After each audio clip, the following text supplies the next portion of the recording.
Hello, everybody. Welcome to another episode of the Helium 10 Project X Ask Me Anything. Tim thought I was going to say the Serious Sellers podcast. No, I wasn't saying the Serious Sellers podcast. He can read my mind now.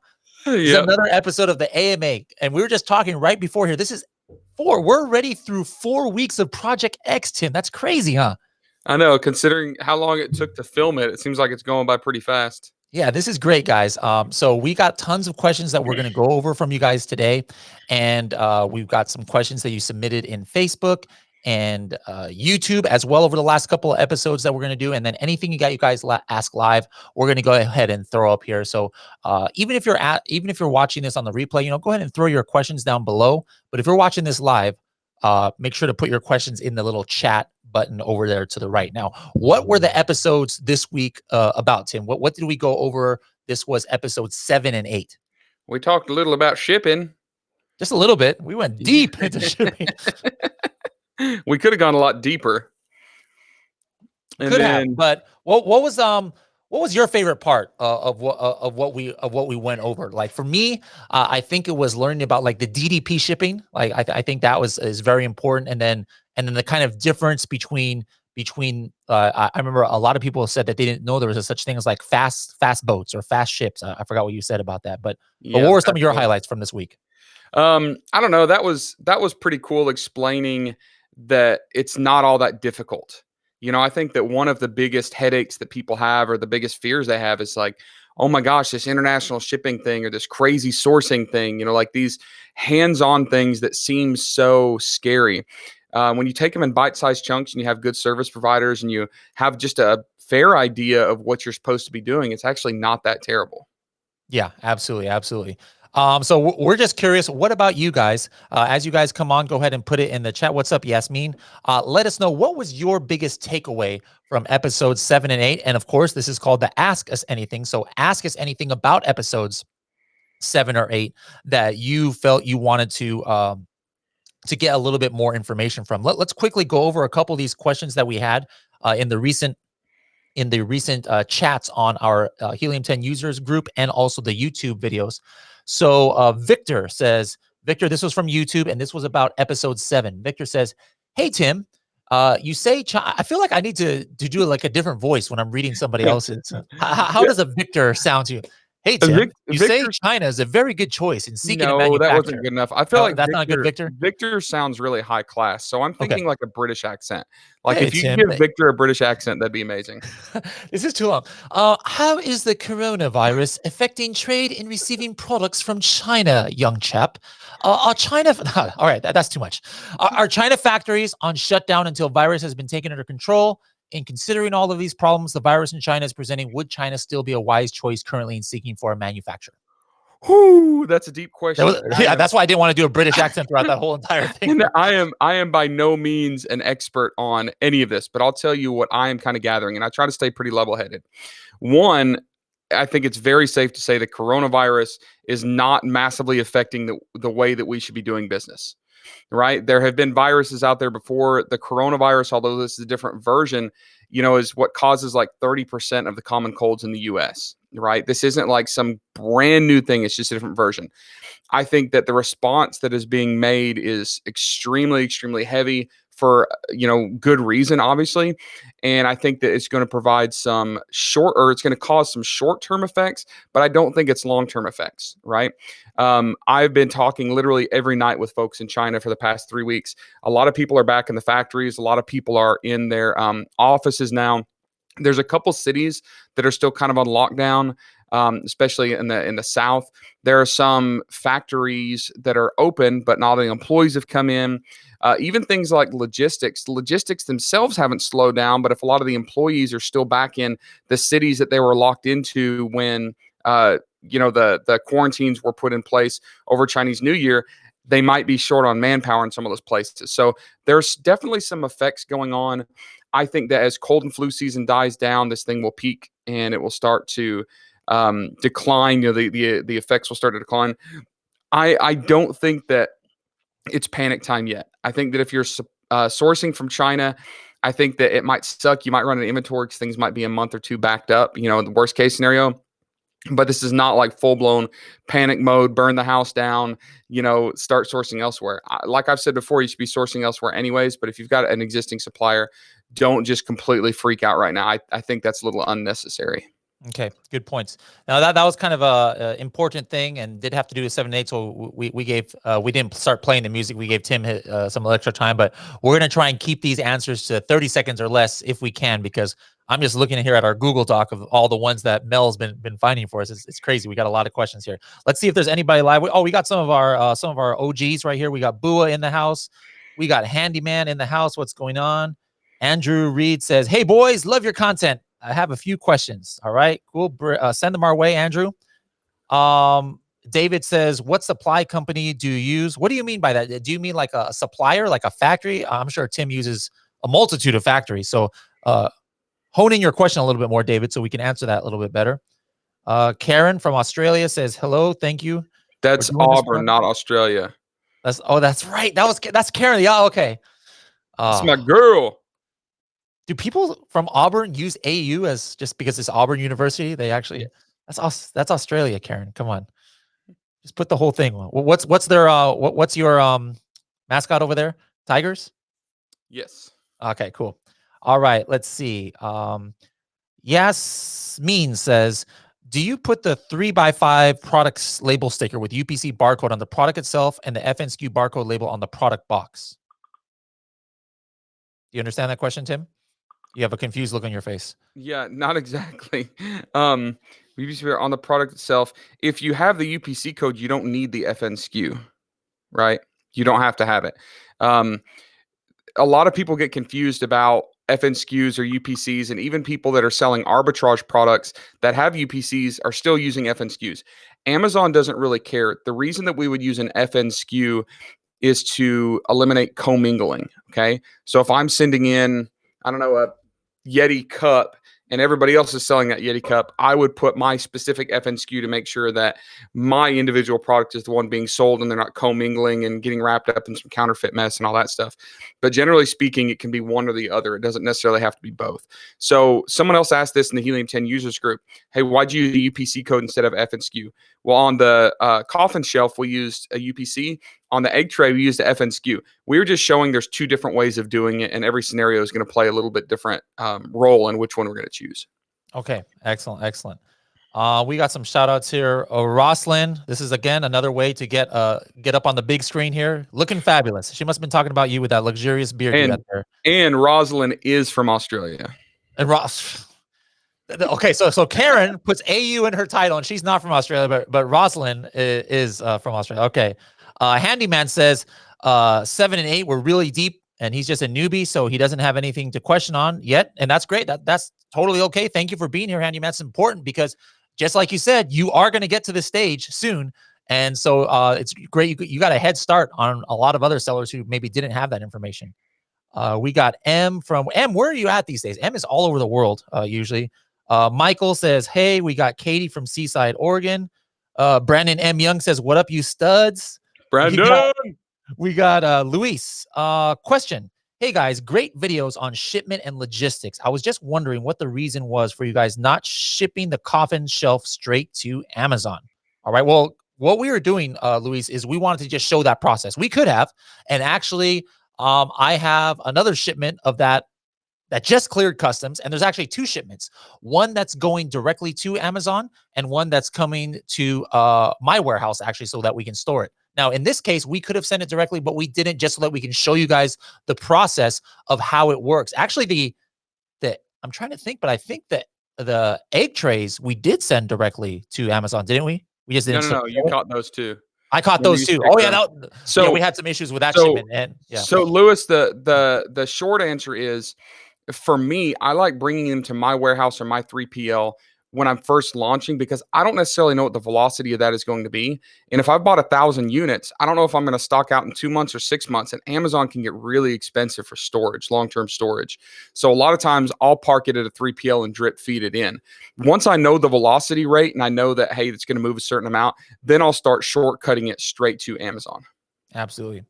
Let's go to the next one. Carlos, hey, you guys are helping me a lot. Happy to help, Carlos. And David says, sorry, I meant what shipping company? So do you use like a set shipping company, Tim, to ship? Can I give a couple recommendations? Sure, go Is ahead. that okay? I love Unicargo. Unicargo. They're like one of the top 3 in the industry right now as far as FBA. I also like Swift China Sourcing. You can reach out to my guy, actually girl, Julia, Julia at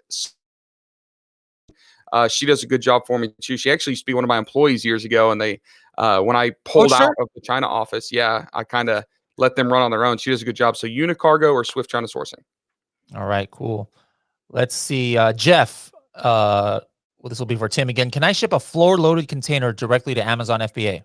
Heck no. So let me explain that briefly. Great question, by the way, Jeff. Most containers are hand loaded, floor loaded, right? So they shove as many boxes as they can humanly get in there. When you put boxes on pallets and you wrap them and you stack them and all that good stuff, it's not as efficient. You lose space. So most shippers or most suppliers like to ship floor loaded out of China. The problem with Amazon is they have very, very short windows where you're allowed to unload. Like these trucks have to reserve a slot, and they'll say be here between 3:21 p.m. and 3:37 p.m. And they have like a 12 or 15-minute time to unload those 18 wheelers, those trucks or containers, whatever they are. A floor load container can take hours, literally hours, and depending on how many boxes, how heavy they are. So you have to have them on pallets. So normally what happens if you've got a floor loaded container coming from China, you have to go to a 3PL. They have to basically decontainerize it, consolidate it on pallets, and then ship the pallets into Amazon. It's still cheaper to do it that way, though, generally, than pallet shipping in a container and taking the container straight to Amazon. Because also think about this: when Amazon gives you those set times, you say, all right, I have 12 pallets in this container, 20 pallets, whatever it is, they're ready to go. Amazon might book that out for a week in advance or 2 weeks in advance. And if your products Wrap it up, Tim. Wrap it up. if those products are sitting in the container, the shipping line will charge you daily rental on the container and the dolly that it's sitting on. So you got to get that container out of there really fast. All right. So thank you for that. Bradley, this Excellent is good question. info, man. It's all good info. No, Don't there's no crack my doubt about that. style.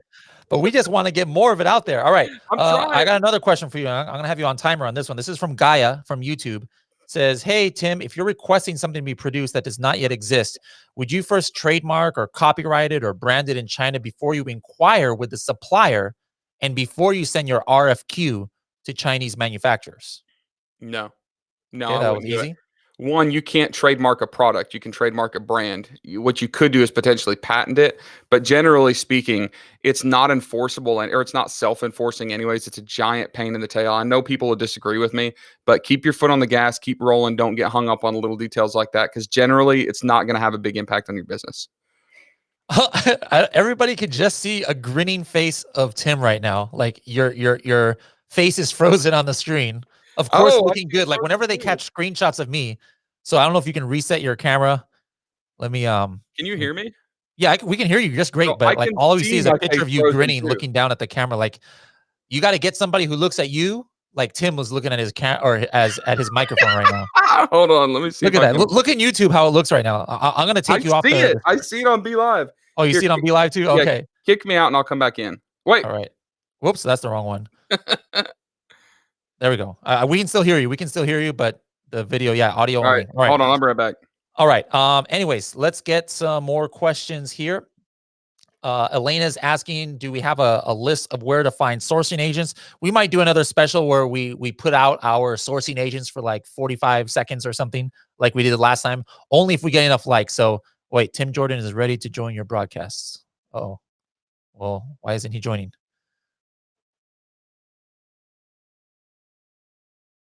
All right, let me get this. Let me get Tim back on here. He went away. All right, hopefully Tim is going to come back on soon. But we might do that in a little bit. If we can get up to, how many likes do we have right now? Let's see. I think we're up to like 6 likes. If we can get up to 30 likes, guys, we'll drop our sourcing agents for like 30 seconds and then delete it right away. I think. Or we might do that Monday because I'm not sure if I can delete messages on here like I can normally. Anyways, let's keep going here with the other questions. Let's see. Hey guys, I'm working on a non-clothing cut and sew product that is based on an existing product design for a different market. Can you talk about how much customization is reasonable before I have to start from scratch with a whole new pattern and tech pack? All right, so that's not really about this episode, Marie. So Marie, may save that for another episode. Let's see. Let me try and find one that is about this episode. Of course, most of these are for Tim since he was the shipping expert here. Here we go. Beauty Store Online says, when you send items to FBA, you can only have FNSKU. Why did you print UPC on the label? So again, we're showing both ways. Tim, I think kind of explained this in the live answer that we just had. Why is Tim not joining? Let me just see here real quick what's going on.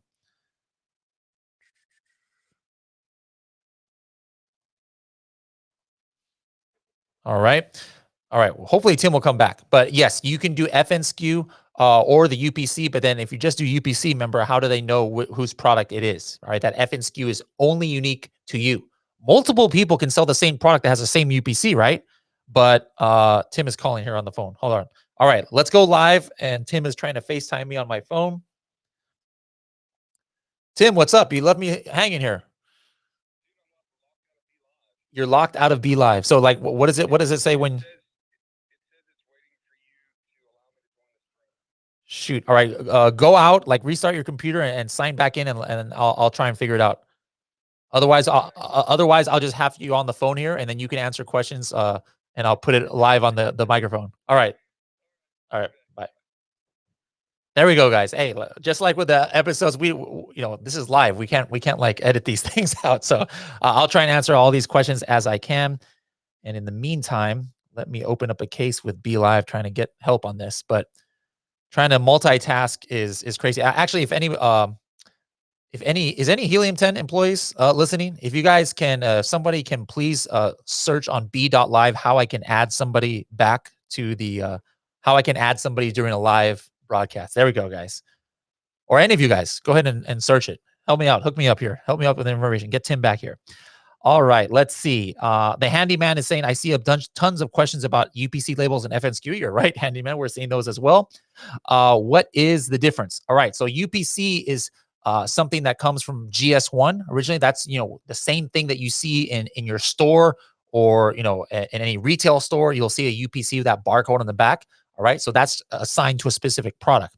The FNSKU is specific to the seller, so it's still assigned to a certain product, but every SKU has a different FNSKU. So even if you have, for whatever reason, 2 SKUs, it's going to have a different FNSKU. All right. So no 2 sellers can have the same FNSKU. So that really ties that product directly to you. You're back. There we go. 3, 2, 1. And solo off. Boom. Goes the dynamite. Woo. There we go. It's weird. All right. So it was just restarting your computer. That was good. All right, guys. Never mind. You don't have to be Googling this stuff for me. All right. Bua left her question on episode 8. Let me see if I can find Bua's question here. By the way, Bua, we always refer to you. Are we even pronouncing your name right? Oh, I don't see it. Bua, are you sure you don't have a different name on the on whatever you left us a question? Because I do not see a question from you, Bua, here. So please give me your question again, Bua. Anyways, let's keep going. David, Tim just answer this question.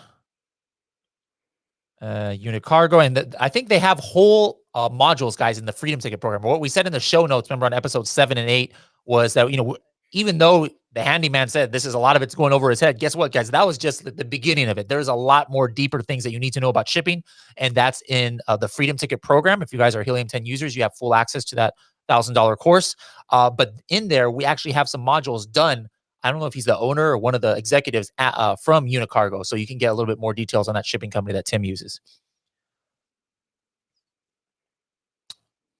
I found an agent in China. The commission is 5% of the order's amount. Is it the average range of commission? Saludos desde Peru. What do you think, Tim? Yeah. It depends on the size of the order. Average. My suspicion is that if someone's charging 5%, they're actually getting some money from the supplier also, because 5% is not a lot.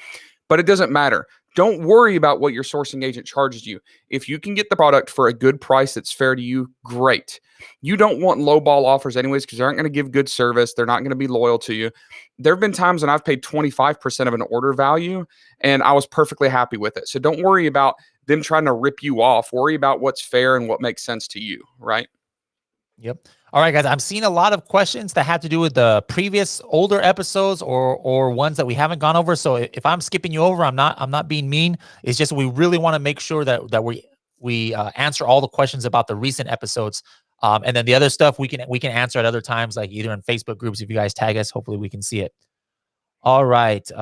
M is in Morocco still right now. All right. Are you going to talk about inserts? I'm not sure. We're not talking about that in any future episodes, right? So no, I don't think we're talking about inserts right now. Let's see. OS Group Limited says, "Hey, in the last episode, you mentioned differences in cost between the two kinds of air shipment. All right. Well, here's their secondary question. It looks like you got cut off there.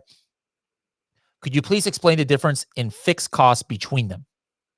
Go ahead, Tim. Ooh, that's really hard to say because every scenario is going to be different. And also remember, we're not looking at weight. We have to look at volume also. So I can't even tell you what the cost per kilogram for one versus the other is. But I think that we sketch it out pretty well in the episode where if it's a small order, generally you want to use Air Express.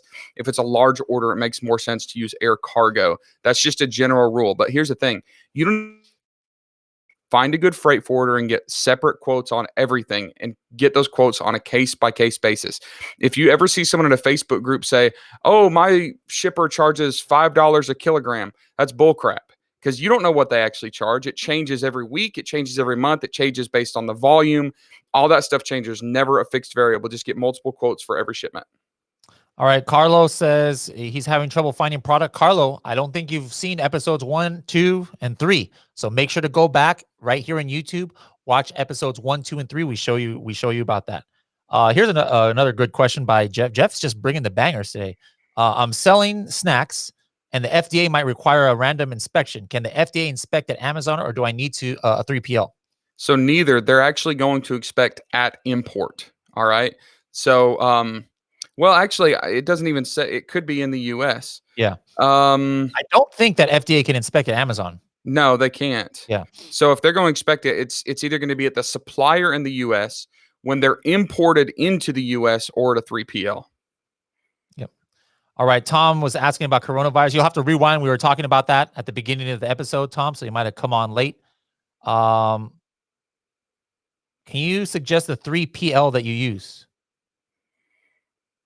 Private That's label? tough. That's tough to do. I don't want to drop 3PLs right here because then they get inundated. 3P. Okay. Yeah. The way it's on my screen, it just says 3, and then the next line is saying PL. So I was like, 3 what? 3 private labels? Okay. Yeah. Yeah. Well, we have there's different ones. I mean, it also Yeah. depends on where you are. Like if you're in New York, for whatever reason, if you want to be close to them, you don't want to use a 3PL like in California, or vice versa. So And it depends. stay You have tuned to the next small episode. loads, We'll big get more. loads. Like there's so many variables. Yeah, we use a company for the Project X. The one that we're using is in California. So you guys will see that on episode 10. That'll be next Wednesday. It's the first Actually, road trip. yeah, I actually shot from the warehouse. Yep. Yep. All right. 14. Oh, by the way, while you were gone, Tim, I said if we get 30 likes, we'll do another 30-second drop our agent somehow. Maybe. I got to figure out how we can delete comments though, because on Be Live you can't delete. But I think if we do on the YouTube chat, we can delete it. Yeah. Carlos says Filipino, bebo, bebo. That's a Black Eyed Peas song right there. All right. Maraming salamat, Carlo. Tim has no idea what's going on right now. I'm so confused. That's a song. You're supposed to be musical. I thought I was having technical difficulties Yeah. again. All right. Michael's talking about differentiation. That was that in episode 7? No. Episode 7 and 8 were all about shipping and logistics, weren't they? Or did we talk about differentiation? Michael, wrong episode. Yeah, wrong episode, Michael. Let's keep going here. Have you ever shipped? Oh yeah, here we go. Carlos says, have you ever shipped products to Amazon China? Well, didn't Amazon China shut down? Yeah, nobody's shipping products to Amazon China. They have pulled out and decided to cut bait and bail out of that. So no bueno. Okay. Oh, so Ferry actually helped. If you removed him, he can't get. I didn't remove Tim. He removed himself, but that's to keep hijackers out of a live cast. That's good info to know, though. Thank you, Ferry. I think Ferry, that was Ferry's first comment. So it took us a technical question for her to come out of her shell. Ask us some questions, Ferry. All right, let's keep going here. Os Group also left a question about episode 8. Let me see if I see that here in the list. I don't. All right, we're gonna have to talk to Mel. Mel is skipping questions, I think, here. Bua says yes, we are pronouncing her name correctly. Excellent, excellent. Khan says, I want to send my posters for FBA. How to send them? So this kind of is relatable. So like something that would be in a long poster, kind of like tube. If it's made in the USA or you have it here in the USA, I would just use Amazon's partner carriers, to ship that. You, Tim? Yep. Okay.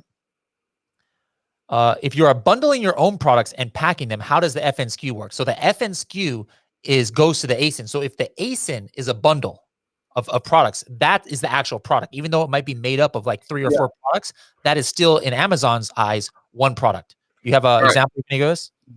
This is a product and this is a product. This is a third product. The bundle is a third product. So once you bundle it, it's now a unique ASIN and it's now a unique SKU, right? So you're not tagging both of them separately. This is one ASIN, this is one ASIN, this is a third ASIN. How can we get those cool private label Legion stickers there? I'm going to be in the office next week. I'll bring you one. All right. Sounds good. Sounds good. Khan says, I have to put each poster into a poly bag. You have to check I've never sold posters or dealt with anybody who's sold posters. And I sure as heck wouldn't put them in a poly bag because that would be weak. If they roll up, I'd put them in a cardboard tube. Yeah, cardboard tube, I would assume. A lot of different products do have requirements on Amazon. You got to check with Amazon to say some require being put in like a bubble bag, some require being put in a poly bag. If you guys are doing poly bags or any kind of bags, look at Amazon's requirements. There's something like if it has like so many inches of an opening, you have to actually have a suffocation warning on there. There's tons of stuff, guys, that you have to know when dealing with your bags, because Amazon's very picky about that. All right, Romel, you were asking a question about PPC. That's not about this episode. Let's see. Well, that's interesting. This is new to me. Maybe Tim knew about this. I never heard of this before. I have an Amazon distribution center near me. I asked if I could hold my stock and bring it there as needed. They said you can, but a per item service fee of about 40 cents. Good or bad idea? Yeah, this is that. Oh crap! I just brain farted the name of it. It's not distribution placement, maybe the word. Basically, when you tell Amazon, I have X number of these units, where do you want them? And they assign a place. Now you can request. That's the same thing she's talking about. I knew about that. Placement. But I think she's talking about placement. So what she's saying is, hey, I want to specifically bring it the one right next to me. And what they're saying is, sure, you can bring it wherever you want to for a 40-cent unit. 40 cents per unit fee. Darsha says, is it safe to use Alibaba Trade Assurance to pay for an order? Oh, snap. All right. Alibaba Trade Assurance is a separate third-party system related to Alipay. So there's Alibaba, Alipay, Trade Assurance. It's just insurance. It's not self-enforcing. You have to prove that there is a problem, right? I know of a lot more people that found out that the trade assurance claim that they made wasn't going to be covered than ones that were covered. So it is a little bit of extra security. Respond and ship anything, but like if the quality's not quite where you wanted it, or it's a little bit late, something like that, it doesn't really do you much good. I personally have never used trade assurance. Okay. All right. So I'm going to go into the YouTube chat right now because we got the 30 likes. So I'm going to put the WeChat ID of a sourcing agent. This has nothing to do with Helium 10. It's just somebody I've used, and actually somebody who handled the second order of some of our Project X items, but they have no affiliation with us. We have no affiliation with them, but it's just somebody I use. And, I'm looking at all these questions here about the source agent. So I'm going to put for 1 minute, 60 seconds. Hey, in the chat. I just Slack messaged you the one that WeChat. I like to. Okay. All right. So I'm going to put 2. In the meantime, Tim, do you have the Google Doc open? I do not. All right. Can you get it open so you can answer a couple questions? Where- Or hold on, let me find another question here. Here we go. Here, I'll put Dominique's question up here, and then you can handle that while I'm doing the sourcing agent. Dominique says, I'm a new seller. I prefer to have an agent in China. Should I send in the RFQ form and 10% so that the 10% is charging me per item is worth it? Again, don't get hung up on what the percentage is. If they claim it's 10%, it's 10%, to you. So just make sure that the final price they're giving to you is good. If it works, great. Here's the other thing. You're not going to pay them 10% until you actually place the order. So little piece of advice is get 2 sourcing agents. So if I'm sending an RFQ out, especially if I'm getting started, I might send it to 2 or 3 different people and kind of let them work themselves out and figure out who's going to communicate best, who's going to find the best match for you, who's going to be more professional, more proficient, who comes back with a better price. And yeah, if you come back and they've done all this work for you and they're going to be able to handhold you through the whole process, 10% is perfectly fine. But the truth is, you're never going to know if the price is right, if the quality is right, if the supplier's right, unless you get apples to apples comparison by having multiple sourcing agents try to track down the same thing. All right. Here's Andrew. It took him 20 minutes to ask the questions. He said he had a whole bunch of them. How long does it take on average for the supplier to make the product sample, like the egg holder or bookshelf? And can they burn in a logo to the wood? Yeah, that's a really broad question. It depends on what the product is. I have had products personally that took me 3 months before I even got samples because it went through CAD drawings and mold production, all sorts of stuff. Other people are quick. I think the egg trays was like a week, maybe 14 days they had us samples. And generally speaking, you can get done whatever you want to. Now, the people that made our egg trays might not be able to burn in a wooden logo, but they can send them somewhere else, probably close to them, that will burn in the logo. So they'll quote it to you. It might move to a different facility to have that done. It doesn't really matter. Just ask for lots of options. They'll price it to you. It's super simple to get that kind of thing done. Cool, cool. All right, let's keep going. All right, if you guys missed it, I had put it up there for a quick second, but now it's gone. All right, let's see. David has another question. David says, do you guys use a service to draft your purchase order in order to make sure that you have the proper Chinese characters and stipulations you want? Tim? I've always done it in English. Okay. Let's see. Aside from ThomasNet, what is another way to find U.S. manufacturers? Google. That's about all there is to it. There was this, and get creative with what type of things people are looking for. So, for instance, if I was looking for like a big butcher block cutting board, I would Google around and find someone that makes wooden countertops because they've still got the same machinery to edge glue these and edge join these boards. So you have to get really creative. ThomasNet is hit or miss, but Google really is your friend. Okay, good. All right. Let's go back to the questions that we had on the previous episodes. If I can find my window, I lost it. You still don't have your Google Doc open? No, Tim? I gave up on it. You told me I didn't have to. You usually have it open at the same time. Let I me see. know. There it is. I found it. All right. Let's see. David says I might have missed it, or it might be in an upcoming episode. Are you going to dive into the topic of giveaways? Well, we'll talk about what people do in giveaways. We didn't do any what people consider giveaways for this, but we talked about it, and that'll be in episode, I want to say 12 or 13. I haven't even edited that one. We haven't even finished that one yet. All right, let's see. Mary is talking about photographer, 3PL warehouse, or PPC expert in Southern California. Mary, we're going to show you the warehouse in Southern California in Torrance that we went to.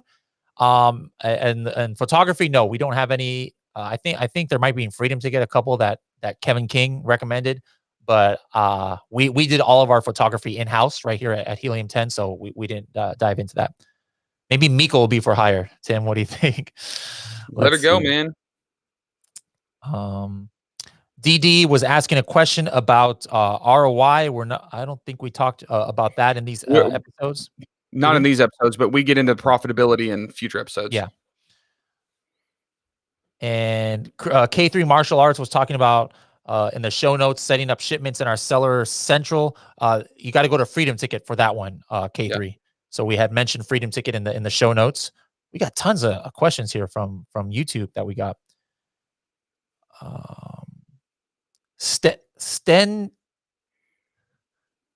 Kilt. Almost said that wrong there. Amazing work done by you two. Thanks. Our biggest fear is the quality check. And then in parentheses, he puts equals feedback from Amazon customers. What tips do you guys give on that? What tips can you guys give for this? How should it be carried through? So I'm assuming he's talking about the inspection quality check in China. Yeah. So when I do samples, I get 3 samples. I get one from myself, one from my sourcing agent, and one that actually 2 come to me. One goes to my sourcing agent, make sure they all match. I always sign like one of them and send it back to my sourcing agent to make sure the inspection company can verify that the samples match the production order. So here's the thing about inspections: inspect what you expect. Okay. Inspect what you expect. Was that Always this get episode? Inspect what you expect. And I you was like like, that? That's I'll give you good. some respect. Yeah. Oh, geez. Always inspect it. And here's the thing: generally, when you place an order in China, especially, you're going to pay between 30 and 50% as a deposit, and the remainder when they're finished. Make sure to get that inspection done before you pay that balance. So you tell them, hey, we're going to have a third party inspection done. There's a bunch of inspection companies that can take care of you. It's usually pretty inexpensive, between $90 and $150 to get like a 15-page PDF with more information you could ever possibly want. And always make sure that you get that and you're happy with it before you make the final balance payment. All right. Thank you for that. Martina was asking, she just hopped on. She was asking about the freight forwarder. Tim talked about Unicargo and gave some context. So rewind this episode after it's done. You can take a look at that. Or if you have Freedom Ticket, you'll get more information on them there. All right. Let's go back to the questions that we've gotten in the last week. I don't know if Mel gave the Facebook ones. It looks like all of these are from YouTube. Let's see. What are some of the resources? This is from, Ekaterina. What are the resources, websites similar to Alibaba for sourcing in countries other than China, for example, Vietnam, India, South America, and how do you go about logistics there? Whoo, that's tough. So South America, there's really nothing, like nothing that I've ever found that's established, except for personal relationships. You find people that can actually source the stuff and get it shipped. India, there's a website called India Mart, but it's not spectacular. You can actually use Alibaba and filter out just Indian, Vietnamese, South Korean, Thai suppliers. So make sure that that you're going into Alibaba and doing that. Just take it with a grain of salt, because a lot of times it's actually just Chinese suppliers pretending to be from somewhere else. If you're really interested in India, the best thing that I did is I went to India this past fall. And what I found out was there are a lot of suppliers that can service you very easily with tons of different products, but they're not online. You literally have to go there and meet them. So if anybody wants to come to India in April instead of Canton Fair, track me down on Facebook. I'll give you some more information about it. All right. Excellent. David says, when you decide you want to negotiate the cost of a product with a supplier, is the best practice to tell them you have a lower price from a different supplier? So negotiation tactics. What do you think, Don't David? do that. Or Tim? Don't start off feeding them lies. Just be fair with them. Say, hey, look, I like this product, but I really need to get it at X dollar. If they can, they can. If they're not, if they won't, then move on. And don't try to beat people up for 3 or 4%. Listen, they got to make money too. And if you're a giant pain in the butt to them, they're going to be a pain in the butt to you. The truth is, we frequently need them more than they need us. So as long as the price is right, your margins are good, just go with it. Don't worry about beating them up for 3 or 4% and causing a potential riff in that relationship. Yep. So that I think that answers the other part of David's question about negotiation technique. Brandon M. Young says, shout out to Megla with India sourcing. I just posted that link of the podcast we did with Megla because a lot of people were asking about India because of, the coronavirus, and people are looking for other sources. So guys, make sure to check out that podcast, helium10.com/podcast, and then type in Megla, and you'll find her episode there. Very insightful for more details on sourcing from India. Salt of the earth type of person too. She will Mhm. do anything to help anybody. Is Philippines a good source of product to sell on Amazon? You ever source from the Philippines? So I've tried, because I know that labor there is extremely low labor cost. The problem is they just don't have a lot of industry there. They don't have a lot of materials. They're not importing any materials and doing manufacturing. It's just not an industry there. There are some natural fiber products like different grass handbags and stuff like that. Super, super niche. But generally speaking, no, Philippines has never been anywhere that I know of. There might be an extreme exception where someone's been able to really find good suppliers and source products. Okay. Carlos, send me some lechon, some adobo, some lumpia. Gutom ako.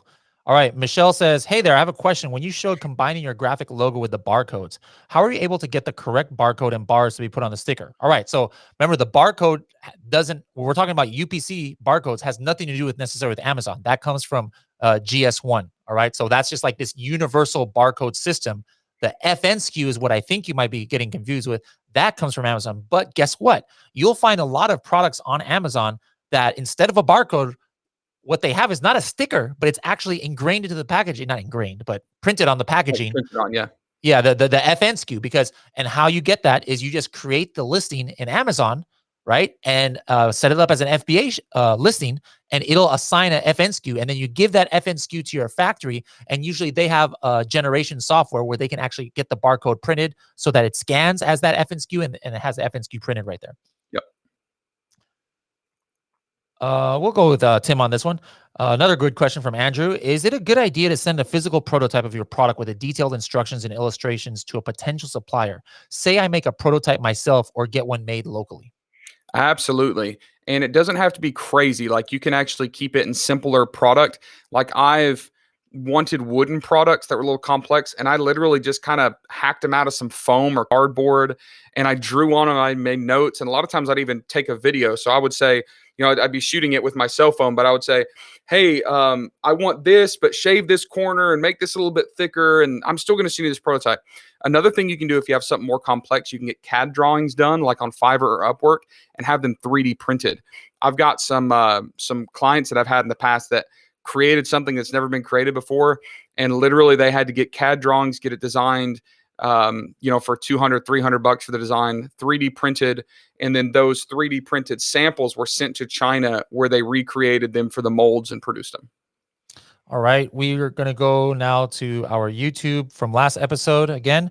Ligny Design says, by years of experience, it appears that the biggest risk is the lack of dependability from suppliers, including manipulation like waiting until nearly too late or needing to rush and cut corners and other poker face tactics. How to resolve this? Contracts? Question mark. Something else? Question mark. I'm going to say something that might be controversial too, but we hear about the problems. Okay.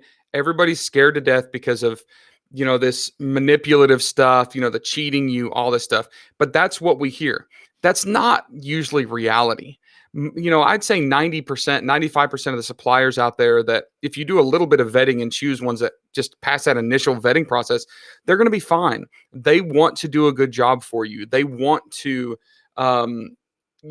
help you succeed and sell more products. Now, a lot of the mistakes that are made are not necessarily malicious either. It's like sometimes a lack of understanding. Like I once had a product that was a plastic bottle. It was an automotive accessory. It's a plastic bottle. And I told them, hey, I've got some competition. I've got to decrease my price. Can I decrease this by 20 or 30 cents a unit? They said, sure. What they didn't tell me was they were going to use less plastic.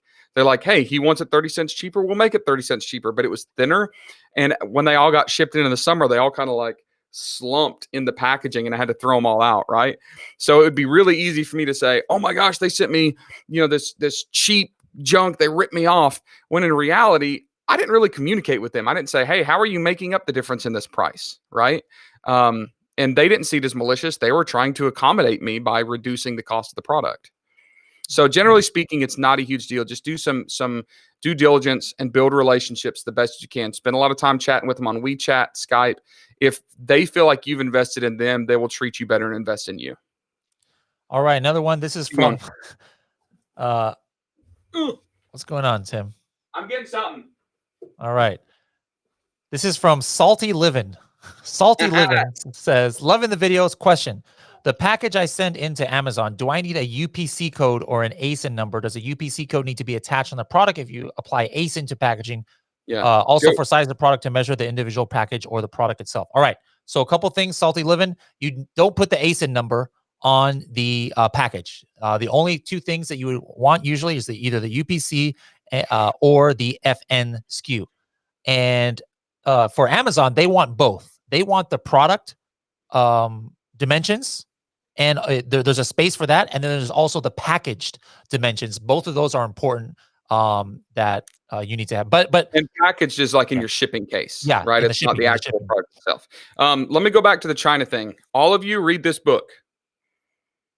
Paul Poorly Midler, made in China. Poorly Made in China. This is one of the best books that I ever read to help me understand the culture of China and managing expectations, communicating. I'm just going to keep holding it here for a second. Poorly Made in China. You can buy this book on Amazon.com, believe it or not. Read this book. Everybody that I take to China on my sourcing trips, like I send this to them and try to make them read it as a prerequisite before we even land. Read it. This is amazing. Best book of its type in the world. All right. Tim, what contracts do you recommend when dealing with suppliers? I have actually generally never done a contract. I just do purchase orders and sign off on them. Just make sure that everything is spelled out clearly. Make sure that they know that there will be a third party product as the final payment is made. And generally speaking, you don't have too many problems. All right. Darsha says, should you send the freight forwarder and the inspection company at the same time? If not, how would you know if you get the same products that you inspected? Again, I've never done generally, this at the same time. yeah, generally people aren't trying to rip you off. And think about this too. And this book talks about it, Poorly Made in China. It's a concept called knocking up your supplier. All right. And it can be used for malicious intent. But think about this. If I have, all right, so my ping pong cup here, if I go and have these inspected and they all pass inspection, and then my shipper comes 3 days later, what advantage does the factory have of swapping out goods? Because then they're going to be stuck with 2,000 of these blue ping pong cups that they can't really sell, right? Like there's really no reason for them to do that. And if they rip you off once, like they've already made a good product, if they rip you off once, they're not going to get a repeat order. So generally speaking, there's not malicious intent to do that type of thing. It's something that happens so rarely. Like don't panic about it, don't freak out about it, but definitely don't send the shipper at the same time, because what if you don't pass inspection? And that's happened before with, I used to actually do inspections and sourcing and things in China, and people would want the shippers at the same time. The inspection wouldn't pass, and the shipper's like, we sent a truck. We're charging you for like sending this truck all the way there and not picking anything up. So you have to have some time there and separate. Okay. Martina says, is there a way to see an example of that invoice somewhere? We might have had that. We might have that in the show notes or the blog. Yeah. Not sure if we had a screenshot of it in the blog.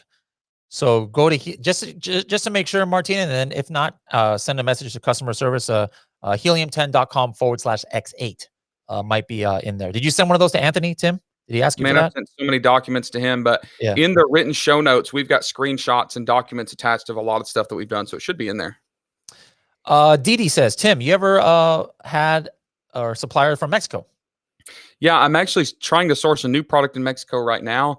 It's a little bit tough. I've sourced a lot in Central America. I used to own a sourcing company in Guatemala, so I've done a lot of it. The problem is there's not a lot of automation. There's not a lot of real good communication. There's not a lot of databases for suppliers. So you really have to have like boots on the ground, a friend there, a sourcing agent, something. But Mexico's a really cool place to source because it falls in a North American free trade agreement, so it's duty free. Think about that. No duty. Cesar says, if you send your inventory to Amazon, it's getting close to 6 months. Can you take everything back to your home and resend it immediately to Amazon? Does it reset the long-term clock? So yes, you can take it out of Amazon, which you should do if you're getting storage charges, but you can't like turn around and send it the next day, because you're actually going to have a block on sending that ASIN in for a certain amount of time, because Amazon doesn't want people people doing that. Yeah, slow moving stuff, they won't always let you ship in. Also, it could be more expensive to ship that stuff back to you and ship it back in than just another 2 or 3 months of long-term storage. Yep. All right. Carlos says, should I buy a barcode from GS1 to test the product? How many items you guys suggest to buy to test the product? When Carlos saying, I almost feel like I need to do my it would be bad if I wasn't Filipino, but I can do a Filipino accent, sometimes. So next question, Carlo, I'll do my Filipino accent. Well, so I feel like with 2 A's, I should say it long. So Carlo. Or Carlo. We actually talked about this in some past episodes. And I will say this. Remember, I was talking about how I like buy a barcode and speedybarcode.com. And there's always like, people saying you should get it GS1. I got some emails today from like the VP of GS1. I did too. USA. Did you? I did too. Okay. I got it this morning. An email. They were like, hey, we want to set up a meeting and talk to you about this. I'm like, oh no, someone turned us into GS1. GS1's tracking us down. That's crazy. I got that same other one. Yeah, I'm sure they watch this and they're like, we need to have a talk with those boys. No, I'm actually going to have them on the Serious Sellers podcast in the next few weeks. So we'll clear all that information up. All right, let's see. Oh, Carl has another question. All right, well, here we go. Or should I just wait to get it from a cheap website? There. How's that, Carlos? Is that how you sound? I don't know. Let me know. That's how Go back to my the mom British. sounds. That So was that's just awful. Oh my that's gosh. my mom. That's my mom's accent right there. I'm embarrassed right now. I can't even be Oh, on video with you right now. Um, Tim, don't talk like that to me. All right. Arlo, we'll get back to you on that. I still have always used by barcode or All right. You broke up there for a second. Bua has a relevant question. My manufacturers offer DDP. Every time I say, you down with DDP? Yeah, yeah, know you me. know me. Should I stick with my freight forwarder if it's the same price? I prefer to stick with my freight forwarder because they've done it before. I can trust them.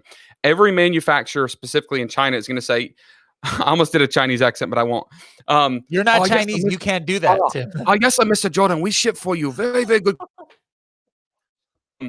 That's like Oh, all we're really gonna get hate mail. Come on, Tim. Come on. I feel like that was pretty good. Now I'm laughing. So every supplier says they can do it, but it doesn't mean that they're always proficient. Like they might forget a piece of documentation or they might not be aware of like the Lacey Act if they're wooden products. So if it's the same price, apples to apples, get the dedicated freight forwarder to do it for you. Okay. Let's see.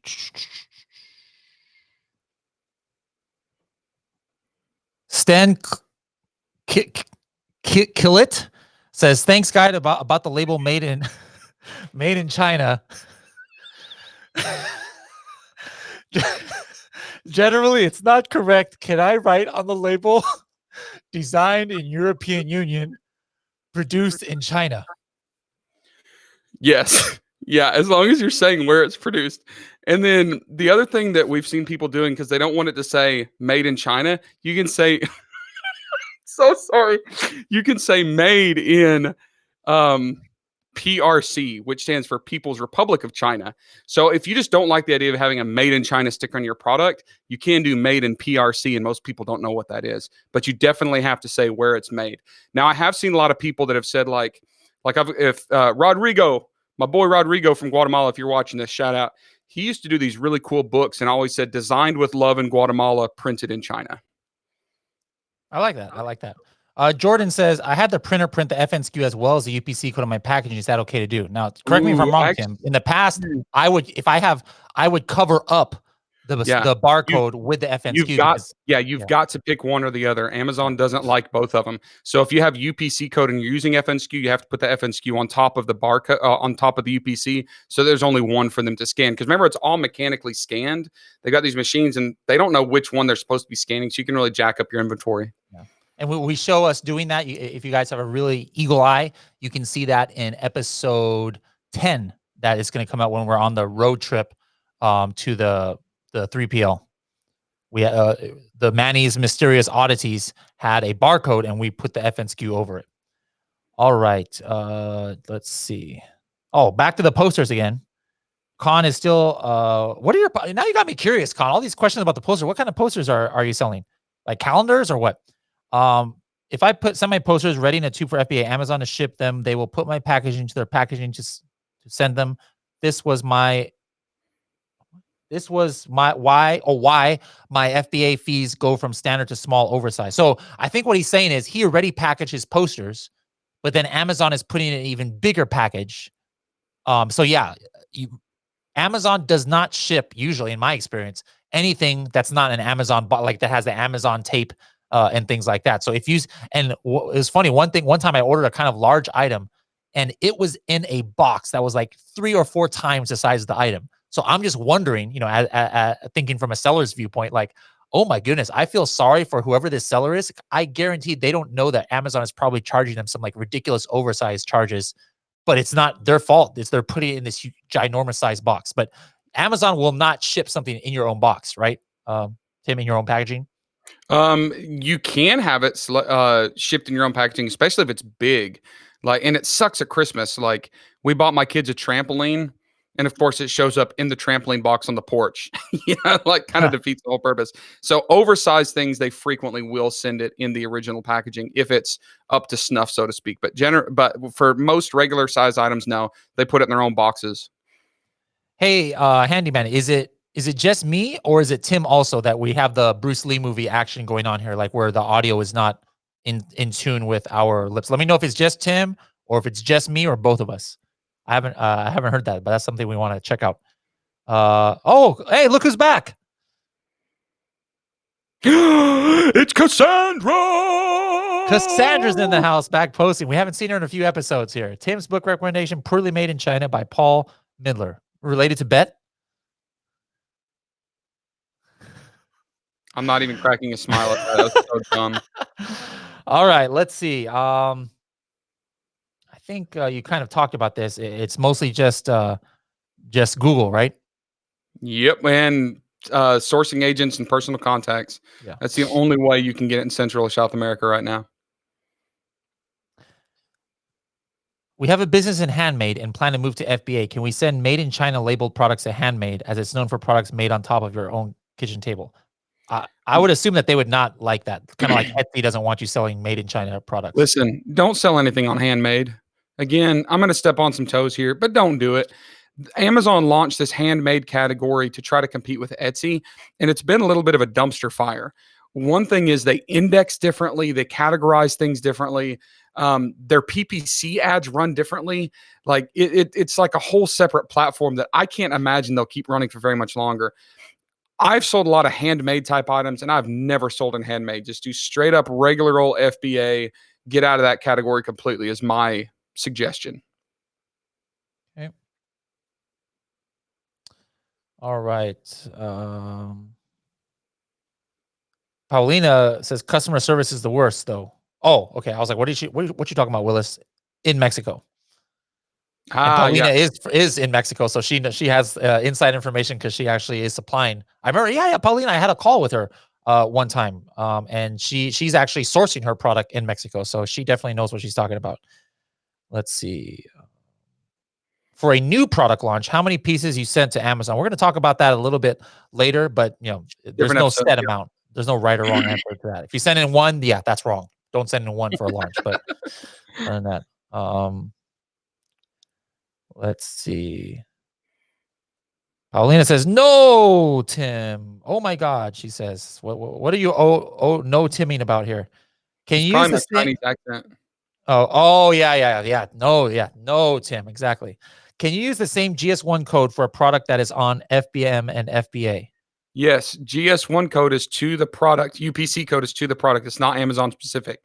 So UPC code, it can be used for any purpose, FBA, FBM, it doesn't matter. But remember FBM, they're not generally going to ask you what you don't need like a FN SKU because Amazon's not scanning it, right? Correct. Did you use the same barcode for testing the A tray and the real A tape product? Absolutely Heck not. No, Absolutely not. That's products. completely different ASIN, different SKU, different everything. Barcode. Oh, hey, yeah. So we're gonna have another contest today, right, Tim? At the end of the episode. All right, but we're gonna give away another free.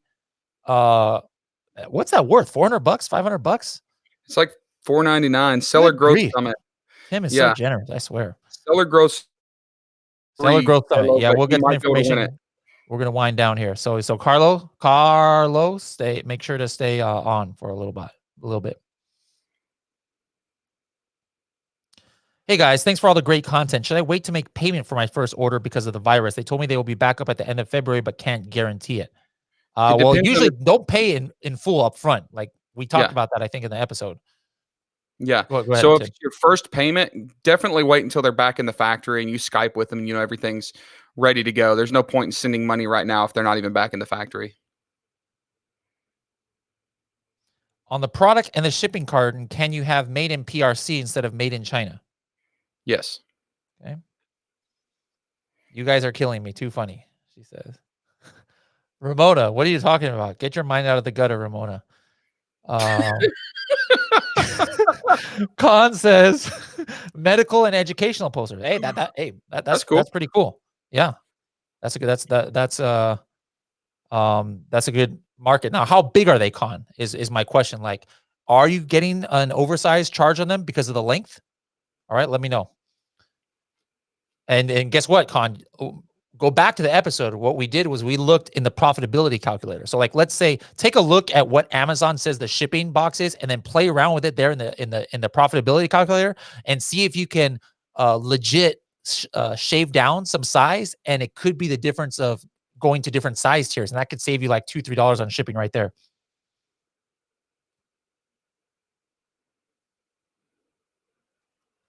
All right. Well, Bua appreciated the Chinese accent, I guess. If my product has some kind of regulation, and should I put warnings on the box, where can I find the requirements for each kind of product? Ooh, that's a good question, because you're going to have differing viewpoints on this, where people say, oh, no, you can't put any outside links or something like that. But what do you think, Tim? You were so still there. I thought it was frozen. I mean, you're like rock solid, but you're live. I was actually looking at the other comments. So when it comes to compliance, it depends on the product. There are so many different things that you have to do. One of the best compliance resources is a website called SGS. So Sierra Golf Sierra SGS, and they do like compliance checks for nearly everything, but they have a lot of free content on their website too.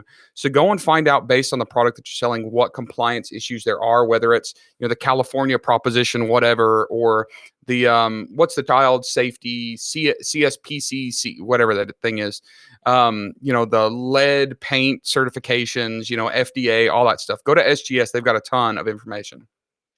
Okay.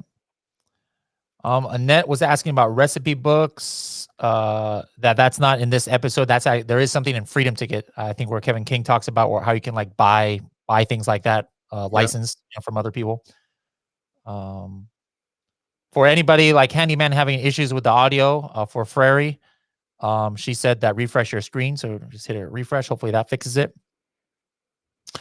Let's see. Shirag says, I don't have my own brand. Can I have my own shop in Amazon? We can have your own store, but you know, any seller has their own storefront. All right. But if you're talking about like one of those branded pages, one of those branded stores, no, you can't have that unless you actually have a brand and brand registry. Okay. Let's see. Didi says, they did ask me for a UPC on FBM. Who asked you for a UPC on FBM? Are you talking about to just create the SKU in Amazon? If so, then yes.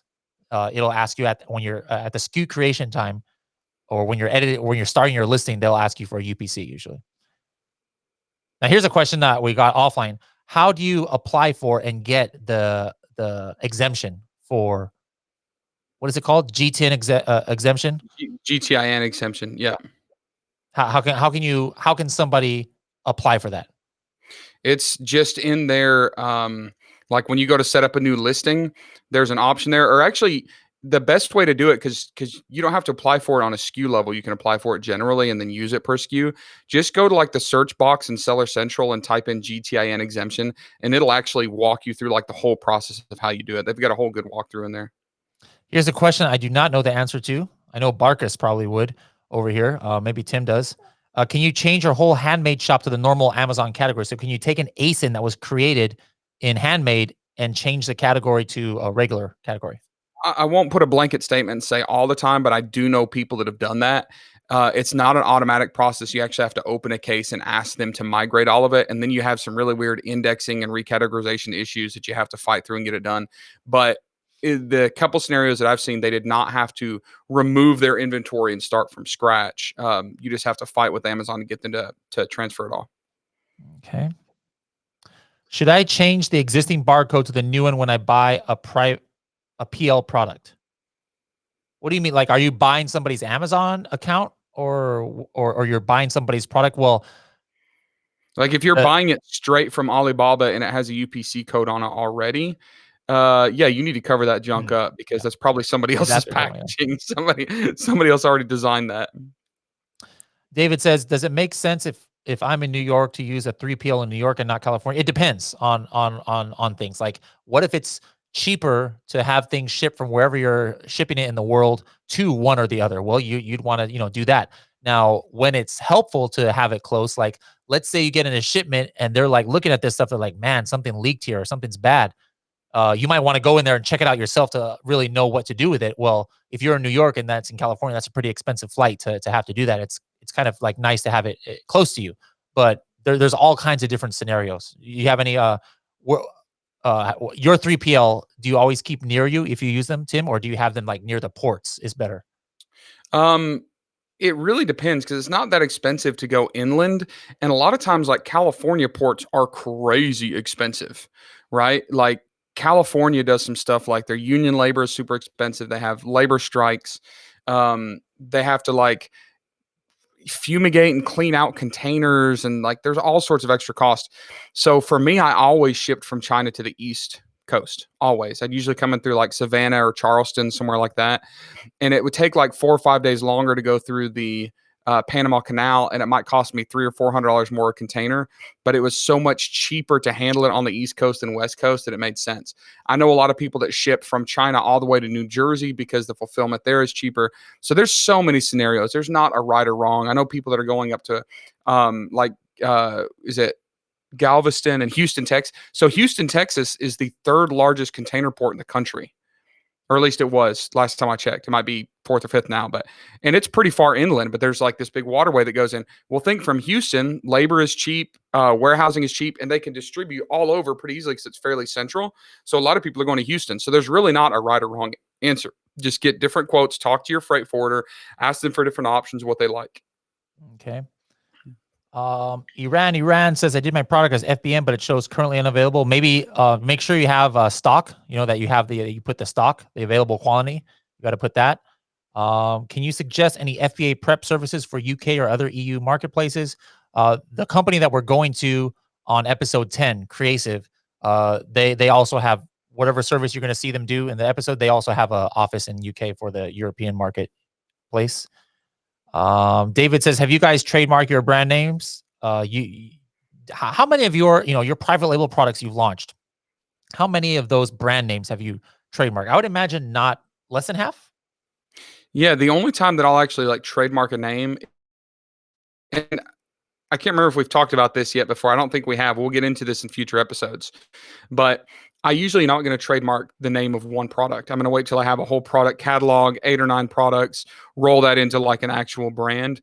Because when you launch so many random things, it doesn't make sense to go through all that effort to trademark it right now. And if you've only got one product and you're playing with it, you're testing it, it doesn't necessarily make sense to even get brand registry immediately, right? Because for the same amount of energy and effort, I can probably launch more products and be making more money than going through and like really honing down on one. Now, there are different scenarios where that doesn't make as much sense. But for me, kind of that going wide but not deep, that's always made the most sense. I'll take this one. This is from Artene Petrica. When an FBA item is out of stock, does it hurt your rank if you can change it to FBM until you replenish your inventory? So here's the thing. There's a couple of things. First of all, Amazon's algorithm favors Prime for a lot of reasons. However, remember what rank or position on certain pages are. Now, if you're talking BSR, your sales are going to go down if you're doing FBM because, like, for example, me as an Amazon buyer, I have not bought a fulfilled by merchant item in I can't remember long. I even use the filter a lot because it's like I need my stuff in 1 or 2 days usually. So you're losing potential customers like myself. All right. So what does that mean? You lose customers. Well, your sales are going down. Well, your BSR is a result of sales. So yeah, your BSR is going to go down. But if your conversion now is not as great as the rest of the people on page 1 of some of these keywords, yes, your position is going to go down as well. So it's kind of a fine line where on one hand, you might think, wait a minute, what if my sales just go to 0 and then I can get my ranking back? Well, that doesn't always happen, even if you suppress your listing nowadays. That trick or hack is not working as much as it used to. So yeah, in some cases, it might be better to have some inventory on hand that you can fulfill by merchant if you're going to be out of stock for a few weeks, just so that you don't lose as much ranking. But you will lose ranking if you switch to only fulfill by merchant. Thank you, team. You answered my question. Excellent. Ferry Brand says, been live streaming. Oh, so Ferry's thing about us having the Bruce Lee action right here can be fixed by refreshing your screen. So anybody else, our lips aren't in sync with the audio, refresh your screen. Thank you, Ferry. Ferry, you can send Bradley an invoice for your tech support service. Yeah. Yeah, sure. She can send it. I don't know what's going to do her any good. Let's see. All right, let's go ahead and how are we going to decide what? Well, first of all, let's talk really quick before we get into the question. about what people are liking about the products so far. All right. We didn't talk about that much in 7 and 8, but what are people excited about the products that we are currently doing? Go ahead and put your answers in the comments. And in the meantime, while you guys are answering that, since there's a delay here, Tim, what kind of contest can we do to get the free ticket? Or actually, before we even do the contest, people, there's a lot of new people, new names like Frary I don't recognize on here. They might not have heard about it before. So can you talk about the two conventions that we're going to be at? And both of these places we're going to have Project X meetups, but go ahead and give that info. Yeah. So, crap, I got to check my calendar to get the date right. All right. So the 26th and 27th is White Label Expo in Vegas, and Helium 10 is one of the sponsors there. It's actually a free event. They've never had it in the US. It's a European conference, so don't know how it's going to go. But the 26th in Vegas, White Label Expo at noon, me and Bradley are going to be hanging out. Come hang out, come talk to us. We'll call it like an unofficial Project X meetup. Then on the 28th in San Francisco is the Seller Growth Summit, sellergrowthsummit.com. What we have done is put together the best speakers, best content in a one-day session as possible, with amazing networking, like free full-blown dinner and bar, like free catered lunch. Like, me and Bradley are going to be there. It's going to be awesome. Sellergrowthsummit.com. You can get information there. In fact, for any of you that want to sign up, there is a limited well, actually, we'll save that for next week. I have something for next week. But for any of you that are interested in going, we're actually going to give away another ticket today. I have to give a shout out also to Kayla Branson. Last week, she won 2 tickets, and she messaged me today and said, "Hey, Tim, I'm going to come myself. Will you give the other ticket?" Thank you. We're giving away that second ticket that we promised you. So whoever wins today, thank Kayla.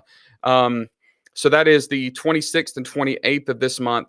And then if you're thinking about something next month, go into the Helium 10 users group or the FBI High Rollers Facebook group today.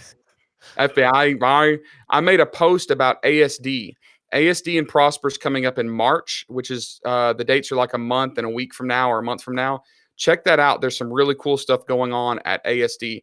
I'm doing a workshop in combination with ASD. They've got seminars. They've got Prosper. Helium 10 is going to have a meetup that Monday night. There's all sorts of cool stuff going on. So if you have any questions, just reply to the post that I made about ASD in any of the Helium 10 groups, the FBI High Rollers or the users group, and I'll answer those.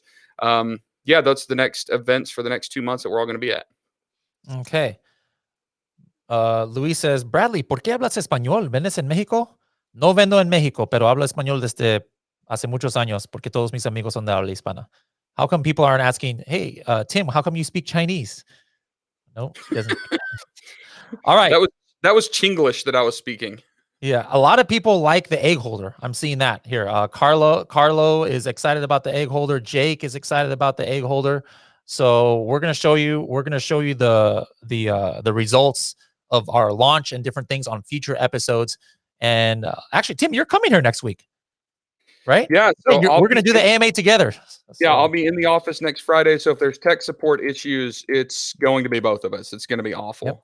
Yep. No. Think positive, Tim. All right. So, Tim, what is the contest going to be on how they can win this $400 ticket to the Seller Growth Summit? Check the host chat. I just sent you in a private chat what I think we should do, what the question should be. And the way it's going to work is we're going to ask this question, and we're going to, again, find the 5th person that comes up with the correct answer. All right. So you guys hammer it out as fast as you can. The 5th person with the accurate, correct answer, I'm going to give you a free ticket. It's actually $4.99 to the Seller Growth Summit in San Diego, which is 2 weeks from now, the 28th. San Diego? You mean San Francisco? San Francisco. I was like, wait a minute, that's in my hometown. They're all the same thing, right? It starts with a San. All right, real quick, we're gonna start this as soon as we get 50 likes. We're at 44 now, so we just need 6 more likes. Everybody hit like, and then we're gonna give this $300 ticket. Another thing, excuse me, every single person here on the broadcast wins a free ticket to the White Label Expo, courtesy of Bradley. Just playing. It's actually free, as Tim said. So make sure to come out to that one too. White Label Expo in Vegas. I think it's whitelabelexpo.com is the website, or just Google and White Label Expo. For those of you who are asking where the questions, we haven't asked it yet. I just messaged we haven't asked the question privately to make sure that we're on the same page. Yeah. Yasmin says, here we go. The host chat? Yeah, where's the host chat? All right, so I'm Yasmin's watching. trying to cheat. I'm She's trying looking to for cheat. the fifth person that correctly answers this. All right, here we go. All right. Your guy's favorite product so far is the egg tray. What is the brand that we chose for that egg tray? Enter your answer now. Do, do, do, do, do, do, do, do, do, do, do, do, do, do, do. Ooh, this is a little slower than last week. Remember last week? Paulina, yeah, there is a bit of a lag between the There's live. one, There's 1, two, 2, I think three. 3. Oh, that's a wrong spelling. Oh, we can't accept that one. No, can't accept it. I think it's going to be Krish. 2, 3. Close enough. Wrong. It's got to be Krish. Where? I don't see it. How do you spell the name? Krish Mott. Krishmot. How am I not even? Oh, there it is. Krish Mott. So Gee's chicken coop. Martina would have been fifth, but she said Goose Chicken Coop. Oh, We Martina. cannot accept Goose. I'm so sorry. No. This is Yasmin the was name of number our 4 with Helium 10 founder. GES, which was close. So we would have accepted a misspelling of G's. Yasmin said We would have accepted G's. that. You're number 4. Goose, we're not going to accept. So Krish is going to win this with a proper spelling of Gee's Chicken Coop. So Krish Mott, track me down on Facebook, send me a message, and I loved Humpty Dumpty. Yeah, Jawad was like way off. I was like, someone said excellent, excellent. So Krish, hit me up on Facebook Messenger. We'll get you a ticket. If you happen to be like overseas and can't come, we'll let you transfer it to any of your buddies that you want to. So that is a transferable ticket too. Cool. All right, guys. Thank you so much for joining us. We have completed 4 weeks of Project X, and we got plenty more to go. So next week is going to be episode 9. Martina says autocorrect. Autocorrect, sure. What was I saying? Oh, yeah. Episodes 9 and 10 are going to be next week. We are going to get into things like the listing optimization and the keyword research. The last few episodes, we've been heavily relying on Tim because he has so much extensive experience with shipping and logistics and sourcing. The next few episodes will be more I'll be handling and hopefully helping you guys because they're more about the keyword research and listing optimization of the listings. And then we're coming to the finish line here, guys. I mean, it's hard to believe we've come this far, listen, but it's great. We're still filming. Like when I'm there next week to do the still AMA filming live, episodes. we're still filming episodes next week. So like this is still ongoing and active. Yep. Someone says who is Guy? Guy is one of the co-founders of Helium 10. It was Manny and Guy. Yeah, guys, if you want the full backstory, really interesting. I learned a lot of Manny and Guy. You probably haven't heard that episode yet, but it's episode 100. Oh, you haven't? Yep. Yeah, episode 100. You can hear Manny and Guy's backstory. Real quick. You guys can't win anything. No. We'll since Cassandra's on. Cassandra, you still on? Yeah, Cassandra's still there. Real quick. For a Helium 10 t-shirt. All right. So those of you who missed out on the first one, now you got another chance. Who can tell us what the coffin shelf brand name is? Fifth one. And spell it right. Don't give no excuse like Martina about the spell check. Who remembers the coffin shelf? VBC, you're still stuck on the egg trays. There's one. Oh, Martina, I'll give that to you, but you're the first one. Type it again. Yeah, we'll count that. Type it again if you did it. Keep typing it. 3. David's 3. Jake is 4. David Kahn is number 5. David got it. He did it twice. He was smart. He did it twice. So David, reach out to the Helium 10 account, Cassandra, and she'll arrange for you to get a free Helium 10 t-shirt previously worn by Tim. All right. Size medium.